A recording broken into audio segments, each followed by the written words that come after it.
आप सभी अच्छे होंगे, स्वस्थ होंगे, खुश होंगे और अपनी पढ़ाई भी अच्छे से कर रहे होंगे। तो जैसा कि आप सभी जानते हैं, मैं हूं आपकी हिंदी की अध्यापिका और मैं स्वागत करती हूं आप सभी का आईसीटी वर्चुअल क्लासरूम में।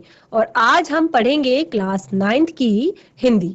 क्लास 9th की हिंदी में आज हम पढ़ेंगे आपके व्याकरण का सेशन। अभी जो आपकी क्षितिज पाठ्य पुस्तिका है उसमें कम से कम हमारे 2 से 3 या 4 चैप्टर तक कंप्लीट हो गए हैं। बहुत अच्छे से हमने पढ़ लिए हैं, पाठ से जुड़े हुए प्रश्नोत्तर भी हमारे कंप्लीट हो गए हैं। तो थोड़ा सा, क्योंकि व्याकरण भी हमारे हिंदी का ही भाग है, तो हम उसको भी साथ साथ लेकर चलेंगे। तो आज हम आपके व्याकरण के खंड में पढ़ेंगे उपसर्ग।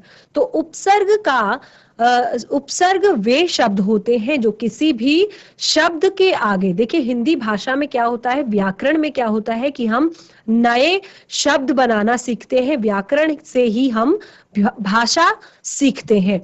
तो उपसर्ग एक ऐसी चीज है, एक ऐसे शब्द है जो किसी शब्द के आगे जुड़कर एक नया शब्द बनाते हैं, एक नए शब्द को बनाकर जो पहले का शब्द होता है उसका पूरी तरीके से अर्थ परिवर्तित कर देते हैं, अर्थ में चेंज ले आते हैं।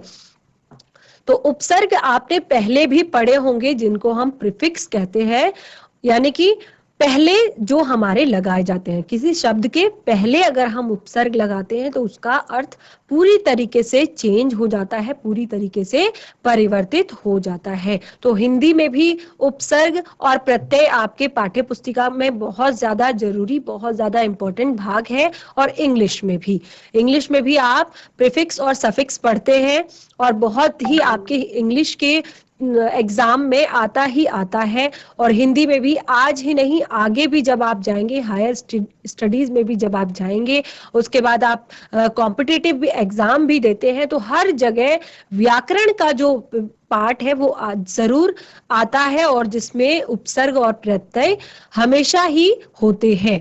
तो अगर हम अच्छे से पढ़ेंगे, अच्छे से समझेंगे, तो हमारे लिए ही ये अच्छी बात है कि हमारे सारी जो डाउट्स है वो क्लियर हो जाएंगे। तो मैं कोशिश करूंगी आप लोगों को बहुत अच्छे से एक्सप्लेन करने की, समझाने की। तो आप सभी भी ध्यान दीजिए, क्योंकि व्याकरण का खंड है तो कॉपी पेन पेंसिल तो लेकर बैठना बनता ही है। आप अपने हाथ में अपनी कोई रफ कॉपी, फेयर कॉपी जो भी आपके पास है आप ले सकते हैं। और जैसे जैसे मैं आप लोगों को बताती जाऊंगी, समझाती जाऊंगी, आप साथ के साथ उसको अपनी कॉपी में लिखते भी रहिए। तो शुरू करते हैं सेशन, चलेंगे स्मार्ट बोर्ड की तरफ, सभी बच्चे ध्यान देंगे। आज का जो सेशन है उपसर्ग। देखिए, भाषा के वे अर्थवान छोटे छोटे खंड जो शब्दों में आगे जुड़कर नए शब्द बनाते हैं। जहां पर परिभाषा लिखी गई है, किसकी परिभाषा लिखी है? उपसर्ग। तो आप इस तरह से अपनी कॉपी में हेडिंग डालेंगे और फिर लिखना शुरू करेंगे। उपसर्ग। तो उपसर्ग क्या है? भाषा के वे अर्थवान छोटे छोटे खंड हैं जो कि आगे जुड़कर नए शब्द बनाते हैं, उनके अर्थ में बदलाव लाते हैं और उन्हें उपसर्ग कहते हैं। तो यहाँ पर कुछ मूल शब्द दिए हैं, कुछ नए शब्द मैं आपको बनाकर दूंगी। जैसे मूल शब्द है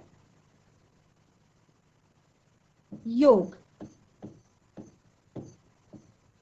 मूल शब्द है हार, मूल शब्द है कार और कूल। तो यहां पर हम नए शब्द बनाएंगे कुछ। तो अगर हम योग शब्द, योग का क्या अर्थ होता है? योग का अर्थ होता है, दो अर्थ निकलते हैं एक शब्द के। तो योग का अर्थ होता है योगाभ्यास करना और जोड़ना। एक तो योग का अर्थ हो गया योग करना, योगाभ्यास करना, एक्सरसाइज करना, और दूसरा अर्थ इसका हो गया क्या कि आप जोड़ते हैं, किसी चीज का सम करते हैं, योग करते हैं, टोटल करते हैं। तो ये शब्द का अर्थ आपको समझ में आ रहा है। लेकिन जब आप इसमें प्र शब्द को जोड़ते हैं तो क्या बनता है,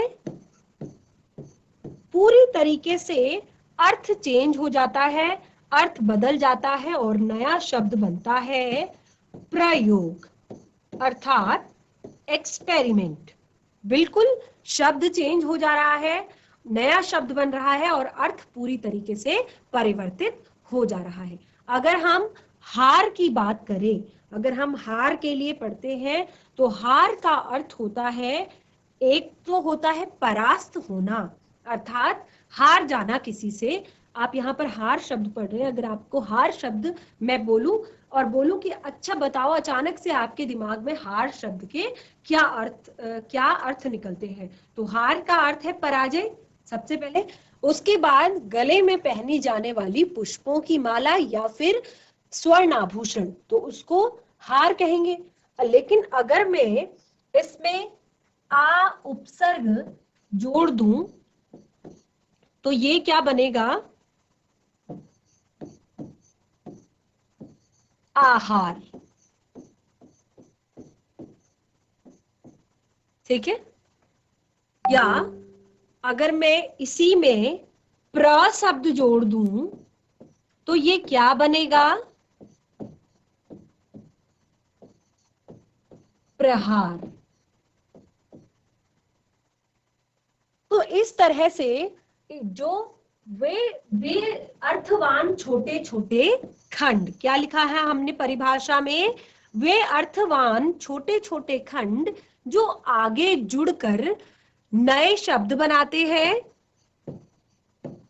नए शब्द बनाते हैं और शब्दों के अर्थों को पूरी तरीके से चेंज कर देते हैं, पूरी तरीके से परिवर्तित कर देते हैं। जैसे कि हार, हार में क्या हुआ, आ धन हार, आहार, प्र धन हार, प्रहार। तो यहाँ पर हमारे जो हार शब्द है इसके हमने दो अर्थ निकाले हैं, एक तो आहार बन गया, दूसरा हार बन गया, और हार शब्द के मैंने पहले ही आपको दो अर्थ बताए थे। ठीक है, तो ये आपको समझ में आ गया होगा। और यहां पर मैं आपको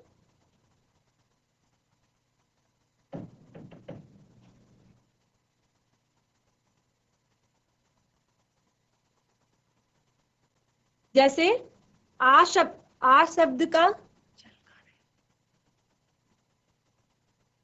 आ शब्द के बारे में मैंने आपको बताया आहार, अगर मैं प्र शब्द जोड़ दूं तो प्रहार, अब मैं अधि शब्द जोड़ दूं तो क्या बनेगा, अधि धन कार। तो क्या होगा, क्या नया शब्द बनेगा,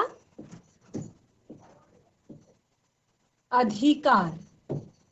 तो कार शब्द से यहां पर आप कार शब्द का, अगर कार शब्द आपको बोला जाए तो कार में आपके दिमाग में एक ही चीज आती है, गाड़ी। ठीक है, लेकिन मैं उसमें अधि शब्द अगर लगा दूं तो अधि धन कार अर्थात अधिकार। तो अधि धन कार अर्थात अधिकार।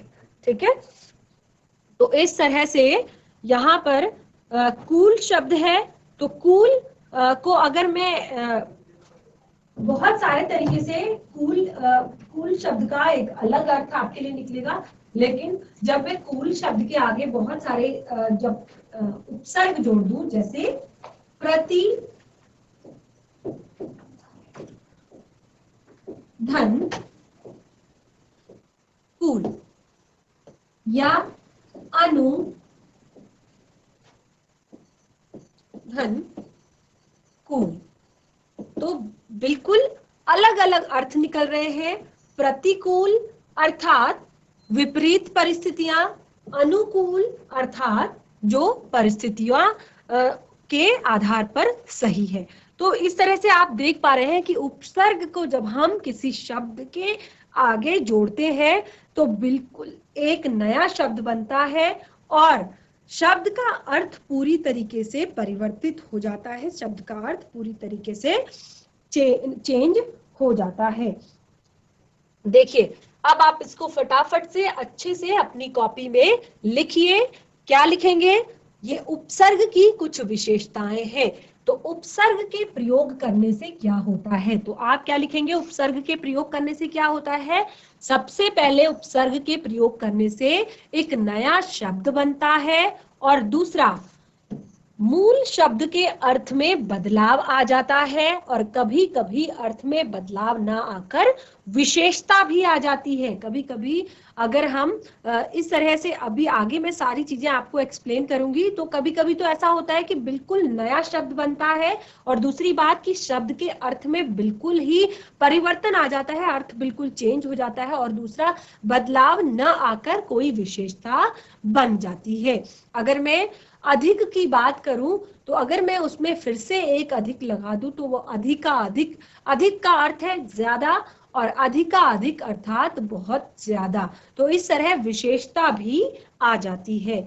नंबर 3, उपसर्गों का प्रयोग करने से, प्रयोग स्वतंत्र अर्थ में नहीं किया जा सकता। किसी भी उपसर्ग का प्रयोग स्वतंत्र अर्थ में नहीं किया जा सकता है।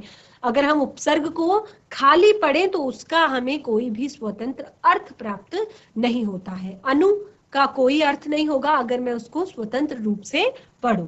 उपसर्गों के आधार पर हिंदी में 4 प्रकार के उपसर्गों के प्रकार, तो इसको आप हेडिंग डालेंगे अपनी कॉपी में। ये 3 चीजें आपने उपसर्गों के बारे में पढ़ी, इनको आप अपनी कॉपी में लिखिए। उसके बाद आप हेडिंग डालिए उपसर्गों के प्रकार। तो उपसर्गों के प्रकार कितने होते हैं? हिंदी में उपसर्गों के 4 प्रकार बताए गए हैं। किसके आधार पर? प्रयोग, अगर हम उनको, जिस तरह से हम उनको प्रयोग करते हैं, उपसर्गों का प्रयोग जो है वो 4 प्रकार से किया जाता है। कौन कौन से 4 प्रकार से किया जाता है, ये भी हम पढ़ेंगे। सबसे पहले इसको भी आप बिल्कुल एज इट इज, जैसे यहाँ पर लिखा हुआ है वैसे ही लिखेंगे। सबसे पहले संस्कृत के उपसर्ग। तो क्या होते हैं संस्कृत के उपसर्ग, इसको हम पढ़ेंगे।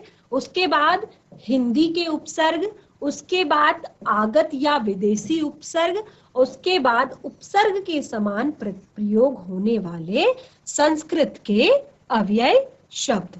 तो ये 4 तरीके से हम उपसर्गों का प्रयोग करते हैं हिंदी में, अपने व्याकरण भाषा में। ठीक है, तो सबसे पहले हम पढ़ेंगे संस्कृत के उपसर्ग। अब ये संस्कृत के उपसर्ग क्या होते हैं, बिल्कुल ध्यान पूर्वक समझिए। देखिए, संस्कृत के उपसर्ग, इस तरह से हेडिंग डालेंगे। इन उपसर्गों को तत्सम उपसर्ग भी कहा जाता है। तत्सम उपसर्ग क्या होते हैं? आप लोगों को पता है तत्सम शब्द क्या होते हैं? तत्सम शब्द, तद्भव शब्द, ये आपने सुने होंगे ना, कि शब्दों के बारे में जब हम पढ़ते हैं कि शब्द उत्पत्ति के आधार पर कैसे होते हैं, बनावट के आधार पर कैसे होते हैं। तो उत्पत्ति के आधार पर शब्द 2 प्रकार के होते हैं, तत्सम शब्द और तद्भव शब्द। तो तत्सम शब्द बच्चों वे शब्द होते हैं जो संस्कृत भाषा से बिल्कुल एज इट इज, बिल्कुल उसी स्थिति में हिंदी में रख दिए जाते हैं। जैसे सर्प, सर्प को हम हिंदी में भी सर्प बोल सकते हैं और संस्कृत में भी सर्प बोला जाता है। ग्राम, ग्राम अर्थात गांव, तो हिंदी में भी हम ग्राम लिख सकते हैं और संस्कृत में भी गांव को ग्राम ही कहा जाता है। इस तरह के बहुत सारे शब्द हैं जिनको तत्सम अर्थात जो संस्कृत से बिल्कुल एज इट इज रखे गए हैं, लिखे गए हैं, तो उनको हम तत्सम शब्द कहते हैं। तो देखिए, इन उपसर्गों को, जो संस्कृत के उपसर्ग हैं, क्योंकि यहाँ पर संस्कृत के उपसर्गों की बात की है, तो संस्कृत के उपसर्गों को हम तत्सम उपसर्ग भी कह सकते हैं, अर्थात संस्कृत से डायरेक्ट लाकर रखे गए। ये प्रायः तत्सम शब्दों के साथ प्रयुक्त होते हैं, और प्रायः तत्सम शब्दों के साथ ही प्रयोग होते हैं। जो तत्सम उपसर्ग होते हैं वो प्रायः तत्सम शब्दों के साथ ही प्रयोग होते हैं। तो संस्कृत के उपसर्ग और उनसे बने शब्द मैं आपको यहाँ पर बताने जा रही हूँ। तो उपसर्ग लिखते हैं सबसे पहले। उपसर्ग जैसे कि अति। संस्कृत में भी अति को अति ही लिखा जाता है, अधि या अनु।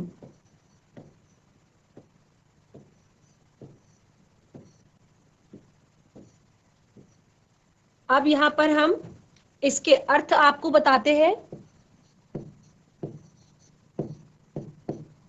आप बिल्कुल ऐसे ही अपनी कॉपी में इसको लिखते रहिए। अति का क्या अर्थ होता है हिंदी में? अति का अर्थ होता है बहुत ज्यादा या बहुत अधिक। ठीक है, तो अति का अर्थ होता है बहुत ज्यादा या अधिक। ठीक है, और अधि का क्या अर्थ होता है? अधि का अर्थ होता है ऊंचा या श्रेष्ठ। क्या लिखेंगे? ऊंचा या श्रेष्ठ। और अनु का क्या अर्थ होता है? अनुसरण आपने सुना होगा ना, तो अनु का अर्थ होता है पीछा, पीछे। अनुज, छोटे भाई को कहते हैं अनुज। पीछे या बाद में। ठीक है, तो सबसे पहले क्या लिखा हमने? सबसे पहले हमने उपसर्ग लिखा, उसके बाद हमने उसका अर्थ लिखा। अब मैं आपको बताऊंगी कि इस उपसर्ग का प्रयोग हम कैसे करेंगे। उपसर्ग युक्त शब्द। ठीक है, उपसर्ग युक्त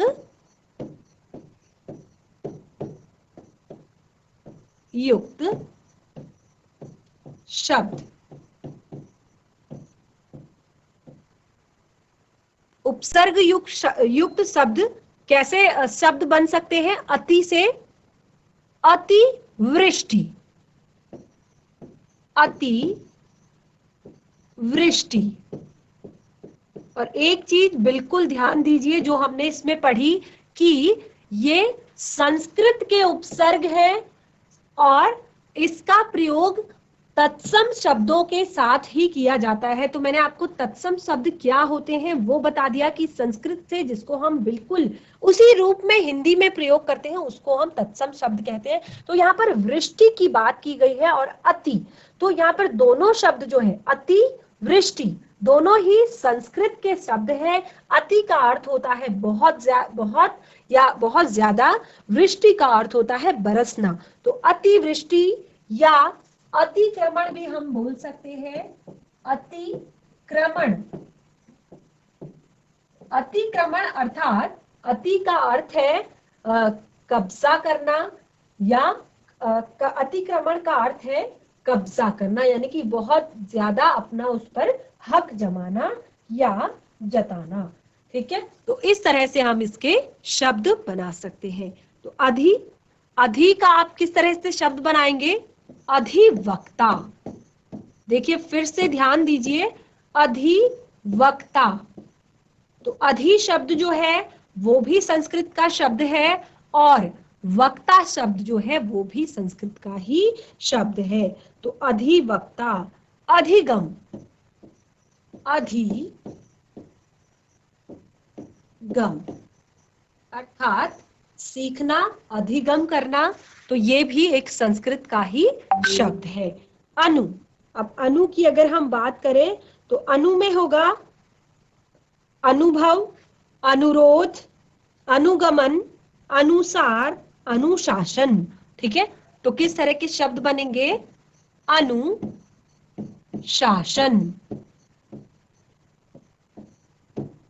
या फिर अनुसार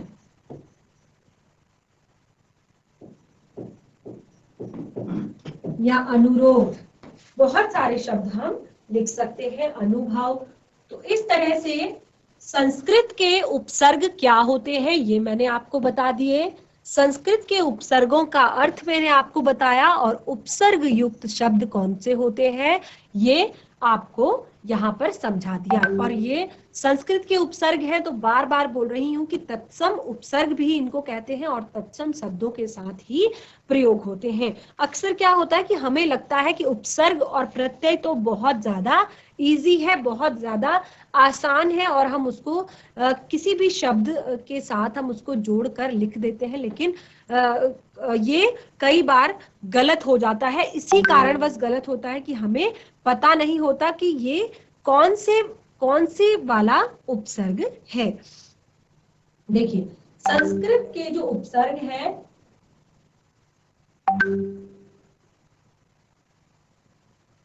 आगे बढ़ते हैं। हिंदी के उपसर्ग, नंबर 2, हिंदी के उपसर्ग।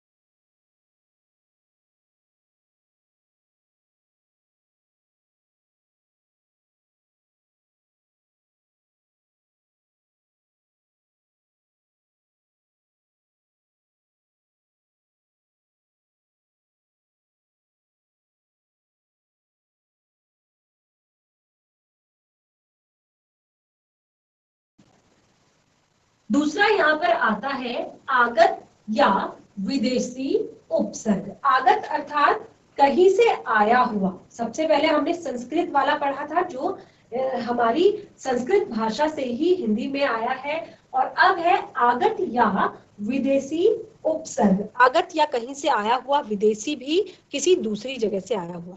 तो क्या होता है, इन उपसर्गों का प्रयोग विदेशी भाषा के शब्दों में होता है। जैसे पहले तत्सम उपसर्ग था तो उसका प्रयोग तत्सम शब्दों के साथ ही होता था।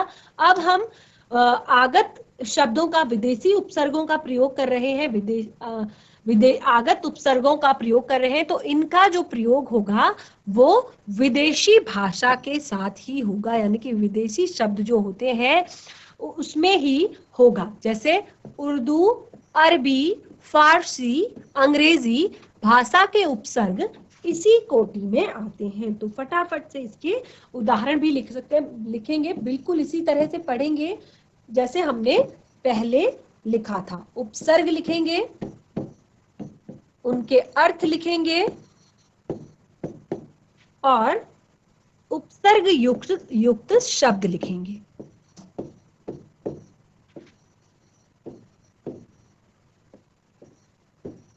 शब्द, तो उपसर्ग अगर मैं कहूं अल, उर्दू का शब्द लग रहा है, तो इसका अर्थ होता है निश्चित।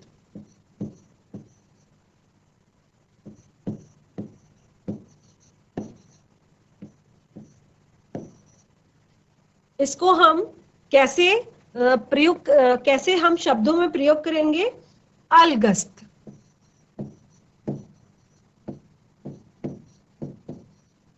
या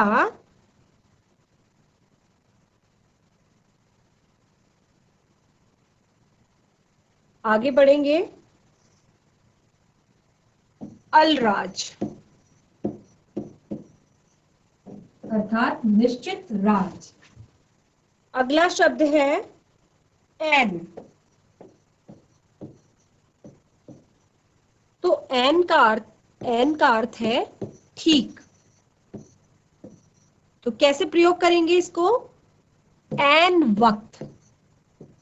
कई बार हम शब्द का प्रयोग करते हैं एन वक्त, एन वक्त पर, ठीक है। एन मौके, एन मौके। तो आप देख पा रहे हैं कि उपसर्ग जो है वो दूसरी भाषा से लिए गए हैं, यानी कि उर्दू भाषा से लिए गए हैं, और इनके अर्थ को भी आप यहाँ पर देख पा रहे हैं। और जब हम उपसर्ग युक्त शब्द बनाते हैं तो इसका प्रयोग भी हम उसी भाषा के साथ करते हैं जिस भाषा के ये शब्द हैं। तो यहाँ पर उर्दू भाषा का ही हमने प्रयोग किया है। जैसे एन शब्द है, तो एन शब्द उर्दू भाषा से लिया गया है, तो एन शब्द को हम उर्दू भाषा के ही वक्त शब्द के साथ जोड़ेंगे, तो एन वक्त या एन मौके। तो इस तरह से हम इन शब्दों का प्रयोग करेंगे। नंबर 3 हम पढ़ेंगे हिंदी उपसर्ग।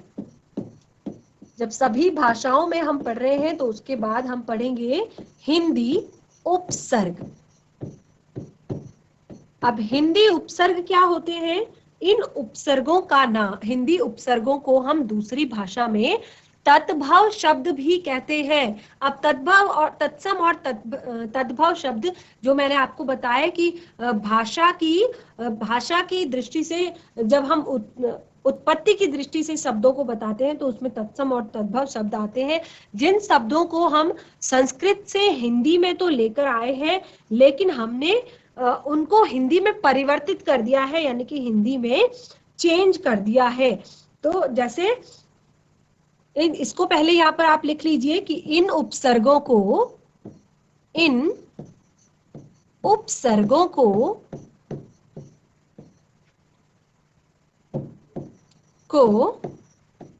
तद्भव, इन शब्दों को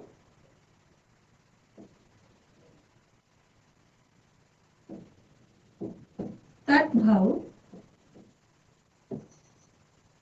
उपसर्ग भी कहा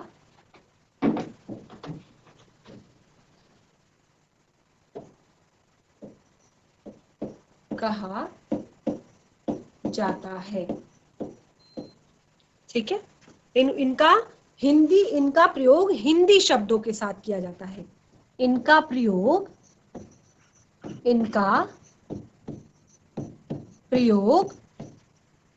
क्योंकि हिंदी उपसर्ग है तो इनका प्रयोग हिंदी शब्दों के साथ किया जाता है।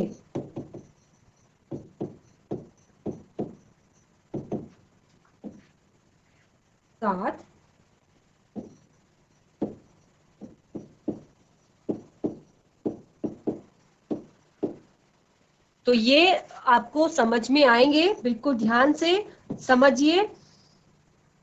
देखिए, आ ये है उपसर्ग,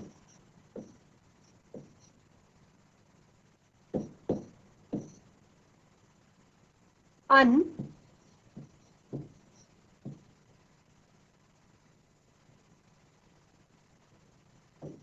दू और भी बहुत सारे शब्द हमें उपसर्ग के रूप में दिखाई देते हैं।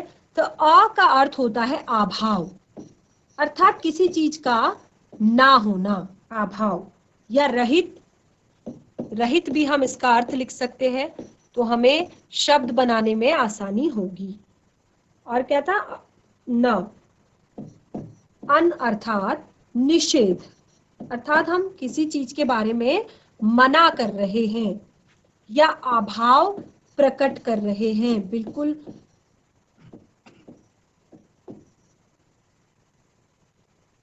दू का अर्थ भी या तो रहित हो सकता है या फिर दो हो सकता है। तो किस तरह से हम इसको शब्द बनाएंगे?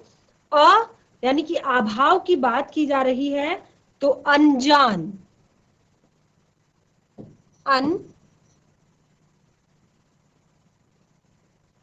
अजान,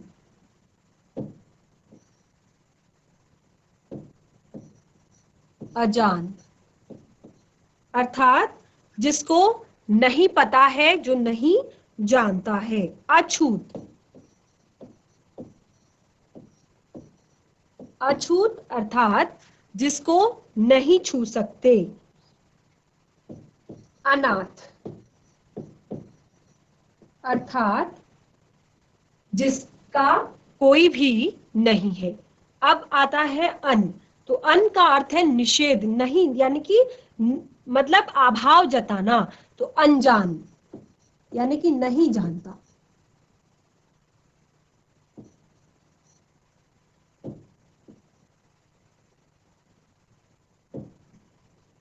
अनजान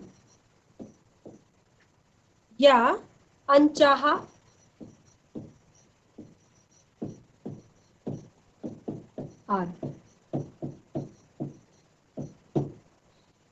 इसी तरह से दू, इसको भी मैंने कहा रहित या फिर दो की बात की गई है तो दुगना,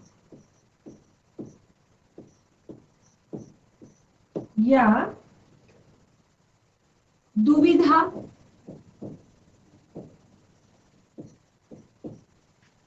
या दुबला,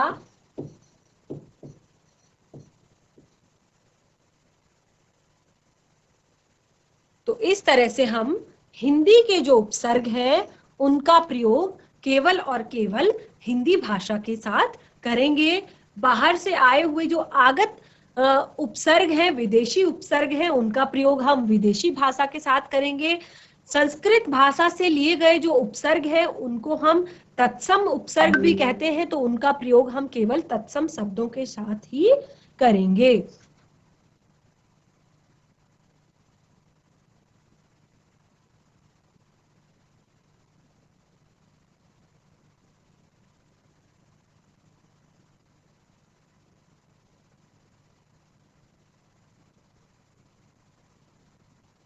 आगे बढ़ते हैं अंग्रेजी के उपसर्ग। अब हम अंग्रेजी के उपसर्ग पढ़ेंगे।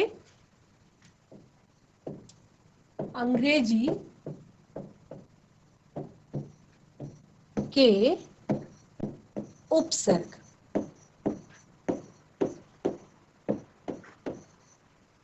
अंग्रेजी के उपसर्ग, अभी तक हिंदी के उपसर्ग हमने पढ़े, तो अंग्रेजी के जो उपसर्ग होंगे वो अंग्रेजी भाषा के शब्दों के साथ, बहुत इजी है, अगर आप बिल्कुल थोड़ा सा समझने की कोशिश करेंगे तो अंग्रेजी के जो शब्द हैं उसका प्रयोग हम अंग्रेजी भाषा के शब्दों के साथ ही करेंगे।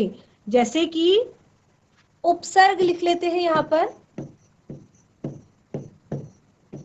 यहाँ पर अर्थ लिख लेते हैं, और यहाँ पर उपसर्ग युक्त शब्द लिख लेते हैं।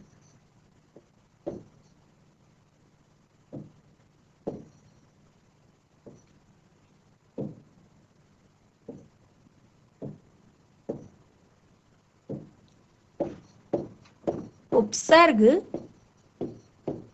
युक्त शब्द, परिभाषा बिल्कुल आप वैसे ही लिखेंगे कि जो अंग्रेज ये वे उपसर्ग जो अंग्रेजी भाषा के शब्दों के साथ ही लिखे जाते हैं, अंग्रेजी के उपसर्ग कहलाते हैं या अंग्रेजी के उपसर्ग होते हैं। तो यहाँ पर उपसर्ग लिखेंगे चीफ। चीफ का क्या अर्थ होता है? हिंदी मुख्य, ठीक है। जनरल,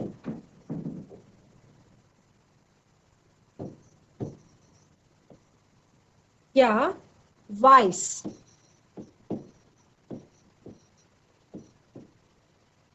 या हाफ।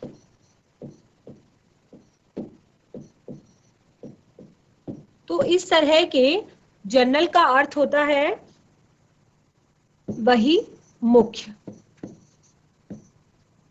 वाइस का अर्थ होता है आधा, हाफ का अर्थ होता है, सॉरी, वाइस का अर्थ होता है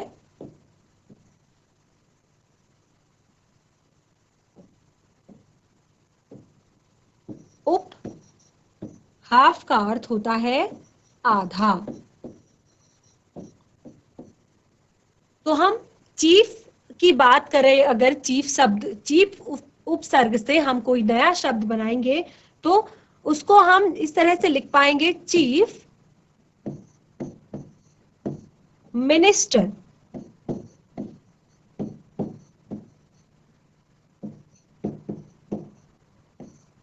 तो मिनिस्टर जो है वो अंग्रेजी का शब्द है, और चीफ उपसर्ग जो है वो भी अंग्रेजी का ही शब्द है। तो दोनों को जब हम मिलाएंगे तो इसी अंग्रेजी के शब्दों के साथ, यानी कि अंग्रेजी के जो उपसर्ग होंगे उनका प्रयोग केवल अंग्रेजी शब्दों के साथ ही होगा, ठीक है। चीफ जस्टिस भी लिख सकते हैं, चीफ जस्टिस।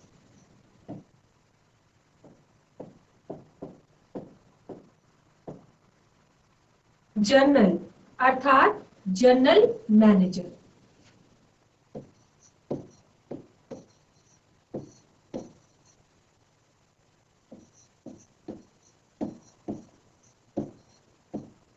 या general commander.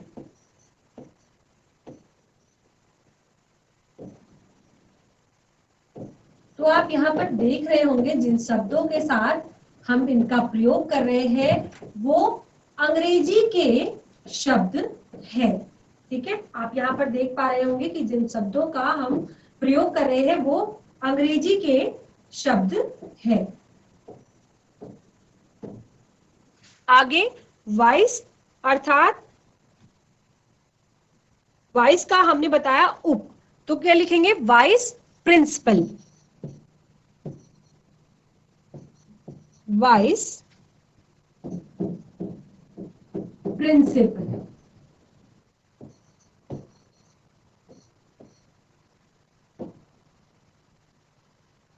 Vice chairman, vice chancellor और हाफ। तो हाफ को हम, आपने शब्द अपने घर में यूज किया होगा, हाफ पैंट या हाफ शर्ट। तो इस तरह से pant, shirt, principal, manager, commander, minister, justice, तो सारे शब्द कैसे हैं? अंग्रेजी के शब्द हैं। तो अंग्रेजी के उपसर्गों का प्रयोग अंग्रेजी भाषा के शब्दों के साथ ही प्रयोग करेंगे। ठीक है, तो आज की ये जो उपसर्ग है इनको आप अपनी कॉपी में बिल्कुल इसी तरह से लिखेंगे, बिल्कुल इसी तरह से उतारेंगे। तो बच्चों, आशा करती हूँ कि आज का जो सेशन हमने किया उपसर्ग, ये आप लोगों को समझ में आया होगा और बहुत सारी चीजें हमने इसमें पढ़ी, बहुत सारी चीजें हमने इसमें समझी। तो अगर फिर भी आपको कोई दिक्कत परेशानी है इस चैप्टर से, इस खंड से, तो आप चैट के माध्यम से मुझे बता सकते हैं। हम इसका फिर से रिवीजन करेंगे और बहुत सारे अलग उदाहरणों से इसको समझने की कोशिश करेंगे। तो आज का जो सेशन है वो यहीं पे समाप्त होता है। मिलेंगे नए सेशन में एक नए पाठ के साथ। तब तक के लिए धन्यवाद। आपका दिन शुभ हो।